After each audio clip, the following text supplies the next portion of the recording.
Happy Saturday, everyone. We are once again starting off with this. A lot of low cloud cover, and really it's not just for the mountains and foothills. A lot of other portions, including the Queen City of the area, are seeing this.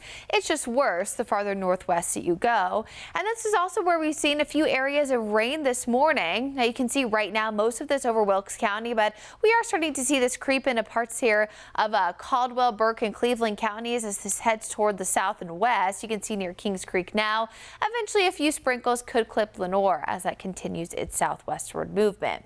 Now, one of the reasons why we have all of this moisture overhead, maybe not just the rain, but the clouds and drizzle too, is this area of lower pressure that's just off the Carolina coast. It has been dubbed by the National Hurricane Center with a chance to become a subtropical system. Now, subtropical system essentially means that it has partly tropical characteristics and partly characteristics driven by the atmosphere, something like a cold front.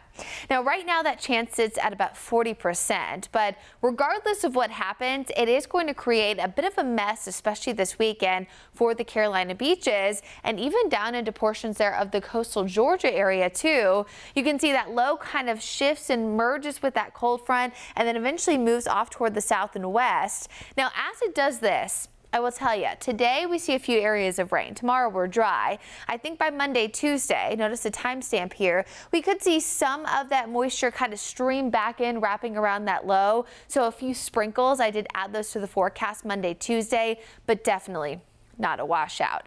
So today, Saturday, is your best chance of rain. And really, we've already seen the largest opportunity for much of the area overnight, as we did see some flooding for Rowan, Stanley, Richmond counties. So if you're heading out early in those regions, do be just weather aware of that. You could encounter some slick or flooded roads.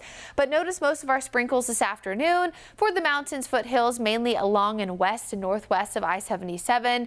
And then really, after we hit about lunchtime and after, lots of clear and eventually the sun will come out. I wouldn't say it's going to be completely sunny this afternoon, but you will see those peaks of sunshine.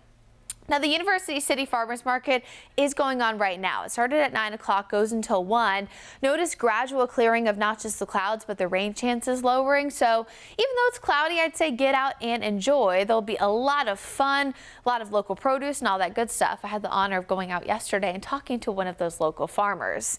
Now, we have a lot of moisture overhead the next week. Even if we don't see rain, it is going to be downright muggy. But we do eventually mix in some drier air. This is just not occurring until past that 7-day forecast. So look at this. 7 days from now and onward. We have 40% chance of rain today, mainly early. Tomorrow we're dry. And then I told you that 20% Monday, Tuesday. But notice we stay warm. We stay muggy all the way through Friday. But late Saturday, we're talking next weekend and onward, we'll finally mix in some of that more fall-like weather.